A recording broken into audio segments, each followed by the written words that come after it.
Hi everyone, my name is Leanne and this is my final book haul of the year.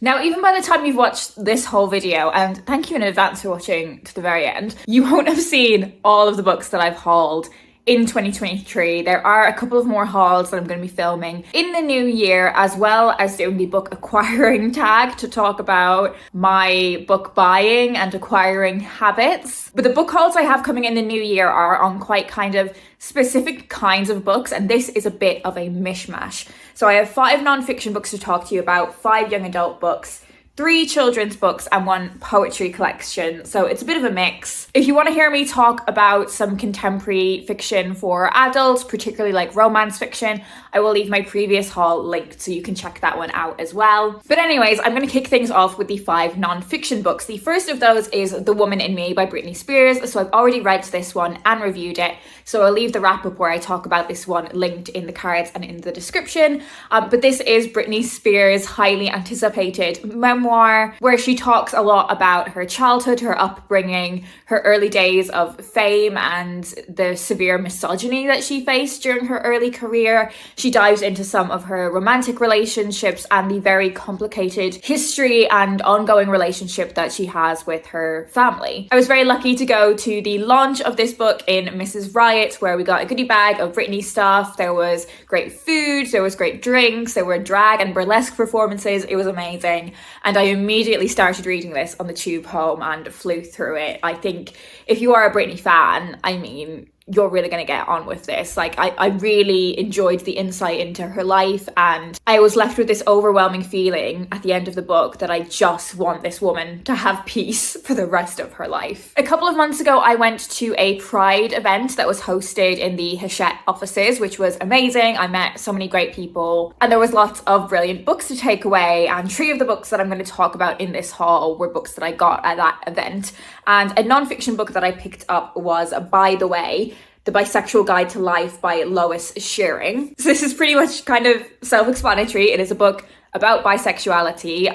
The simplistic explanation that I often give of my own sexuality is bisexual. I kind of prefer the word queer, but bisexual works. My relationship with my sexuality and my relationship with the queer community is something that has not been straightforward. I don't always feel fully included in queer spaces. The Hachette event was brilliant. That was like such an inclusive space. But I don't always feel a sense of belonging in queer spaces. But equally, I certainly feel different when amongst entirely like straight groups. And I think that's the experience of a lot of bisexual people, particularly if you kind of gender present in the way that I do. Like, a lot of this is giving straight.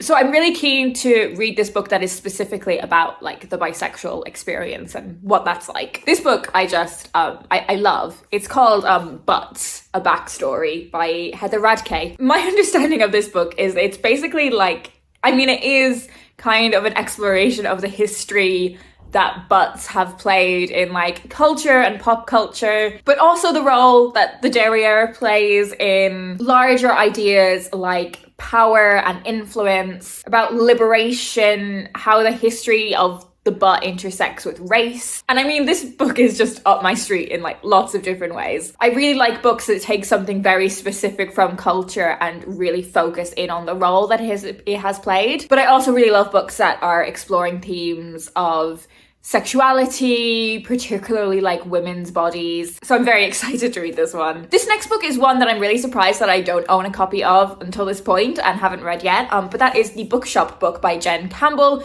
You may of course know Jen from her numerous other fantastic books, but also her BookTube channel.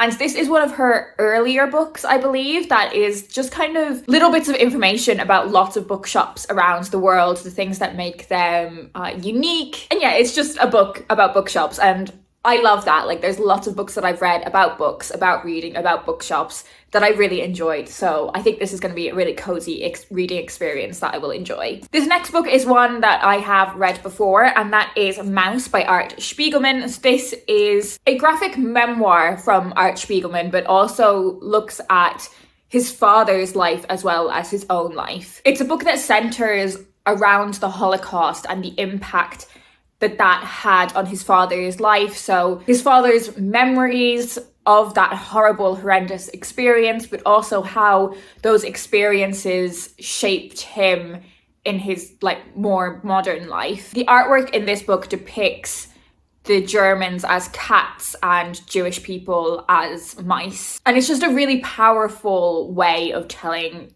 that story, and a really unique way of looking at that historical circumstances and events. And I think it's such an important one to read. And I think if you find these kinds of big historical topics quite difficult to wrap your head around or difficult to read about, the way Art Spiegelman uses his artwork to tell his father's life story is really, really powerful, really accessible, but it doesn't shy away from the heaviness of the themes. But yeah, I read this one maybe like 8 years ago, and I've never owned a copy of it. So when I saw this one secondhand, I was very keen to bring it home with me. Next, I'm going to talk about the young adult books that I picked up recently. So I picked up 2 books when I went to visit Halfway Up the Stairs, which is an amazing independent children's bookshop in Ireland. And I couldn't help but pick up some books while I was there. I was there in like a work capacity, but I knew the moment I walked in that I was going to be leaving with some books.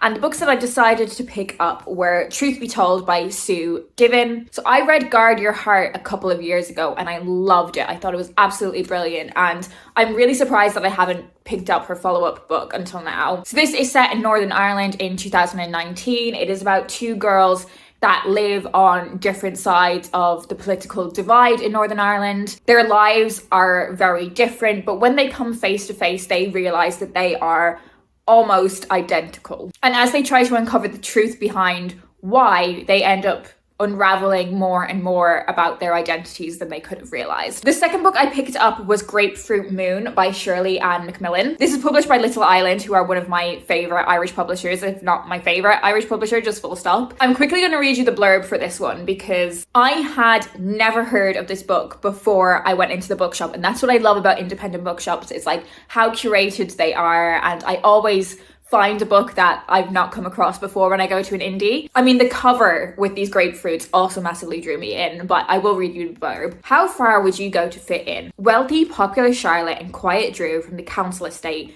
don't have much in common, except for Adam, Charlotte's ex and the leader of the toxic Stewards Club. As Drew struggles to follow the Stewards' rules, Adam is terrorizing Charlotte with a video of them having sex. A trip to Spain, poetry slams and a drag queen bring Charlotte and Drew closer together and push them further than ever from who they used to be. So if you know my reading taste, you know that there's lots of boxes being ticked there for me. I mean, a trip to Spain, poetry slams, and a drag queen. Like, what more could you want? I'm really excited to read both of these books, but I might hold off on reading them for the Irish Readathon in March. A book that I also picked up at that Pride and Publishing event at Hachette was Fake Dates and Mooncakes by Cher Lee. Oh, also, I should mention that while the event was hosted at Hachette, there were other publishers that played a role in organising it. So there were books from lots of different publishers there. Like this one is published by Macmillan. And this is another one that just sounds like it's ticking lots of my boxes, but in like very different ways. So this is a cozy male-male romance. One of our lead characters is Dylan, who is struggling to juggle school, but also his role as like a delivery driver for his aunt's Chinese takeaway. The business is struggling and Dylan really wants to enter this mooncake competition that could bring the business the publicity it needs to stay afloat. We also have Theo. Now, Theo convinces Dylan to be his fake date for a family wedding, and this wedding is quite chaotic and like lots of like rich people drama, and I fucking love rich people drama. But Dylan can't get distracted by rich people drama because he has to win this mooncake competition. And it's not just the rich people drama that's distracting him, it's Theo as well. I love romance books that have like foodie elements to them. I think that's super cute. I love a fake romance. I love a wedding. So yeah, this one just ticking lots of boxes for me. I hope I enjoy it. Next I have Girls on the Verge by Sharon Biggs Waller. This is a book that has been on my radar for a long time, and I really struggled to come across a copy of it. But when I was working at Yalg, the stall across from us were getting rid of loads of books at the end of the day, and they were like, just take what you want.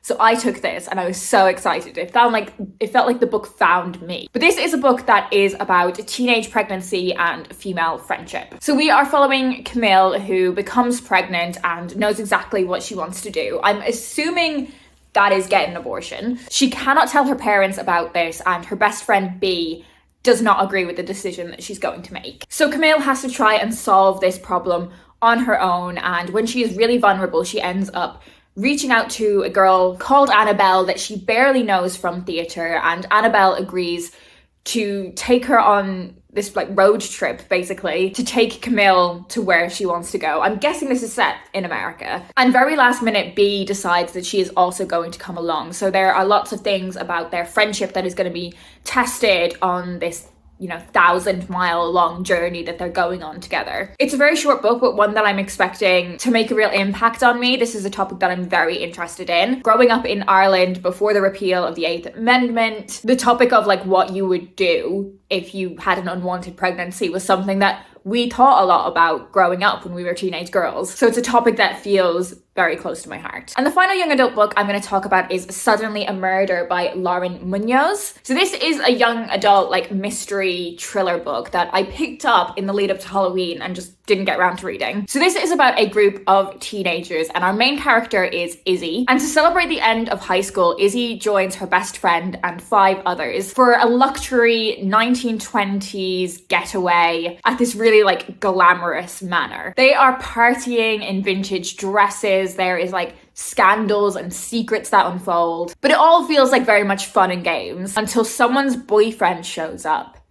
dead, and everyone at this party becomes a suspect. Doesn't that just sound so much fun? Next, I'm going to talk about 2 books that hopefully by the time you're watching this video, I should have read by now. The first of those is And So This Is Christmas by Brian Bilston. So these are 51 seasonally adjusted poems. I am planning on reading this one on Christmas Day. So as I said, hopefully by the time you're watching this video, I have read it. Brian Bilston is affectionately known as the poet laureate of Twitter. So that kind of gives you a sense of like what his poetry is like. A lot of it is quite short, very kind of humorous. And while he does touch on like serious topics, he does it with a very kind of like funny, humorous touch to it. I love like entertaining poetry. It's some of my favorite like kinds of verse. And yes, this is a collection of Brian Bilston's Christmas themed poetry. A fairy tale for everyone. Again, this is one that I'm hoping that I've already read. And this is also one that I picked up at the Pride in Publishing event. This is a collection of stories for like younger readers, for children, for young adults that are reimaginings of classic fairy stories like Snow White, Cinderella, like Bambi. It's highly illustrated, and I also think it brings in themes of LGBTQ plus stuff. So I think this is one that I'm really going to enjoy. And the final 2 books I'm going to talk about are children's books from footballers. So the first of those is The Breakfast Club Adventures, The Phantom Thief by Marcus Rashford. So he writes these alongside Alex Falassi-Koya with illustrations from Marta Kissy. This is the 3rd book in the Breakfast Club Adventures series. These are books that follow a young boy in school named Marcus who meets a bunch of friends at the Breakfast Club, and they form this kind of like mystery gang that solve mysteries going on throughout the school. And Marcus is also a very talented footballer. I'm a big fan of Marcus Rashford, both his activism and as a massive Manchester United fan. But I also just really enjoy this series for younger readers. I think it's really fun, it's super inclusive, and yeah, I just really enjoy sitting down and breezing through one of these books. So this is the 3rd book in the series. And then I have You Have the Power by Leah Williamson. So in a similar kind of vein to Marcus Rashford's nonfiction, which is about kind of inspiring the younger generation, about anything that they can achieve, about believing in themselves. This is the same kind of thing from Leah Williamson, who is the captain of the England women's football team and also plays for Arsenal ladies. I'm a huge Leah Williamson fan for multiple different reasons. And football as a whole, but specifically women's football, is something that I really care about. So I think it's absolutely, brilliant that there is more coverage on women's football now. Viewing figures for the games are breaking records. Mary Earps, who is the Manchester United goalkeeper and England goalkeeper, just won the BBC Sports Personality of the Year award. Like, women's football is getting so much more coverage than it used to, and it makes me so unbelievably happy. And it makes me so happy that books like this exist to inspire young girls playing football or whatever they want to do. But this is, yes, a book about kind of finding your inner strength and believing in yourself. She's written it alongside Susan Rack. And I think those kind of themes are something that we can all benefit with a little bit from a little bit of encouragement, regardless of how old we are. So that's it. They are all of the books I'm going to talk about today. Let me know down in the comments if you've read any of these already and what you thought of them. Have I piqued your interest in any of them? If you want to let me know you're here but you don't have anything specific to say, the emoji I want you to leave me is obviously the peach emoji. That's it for me today. I hope you're doing well, and I will speak to you in my next video.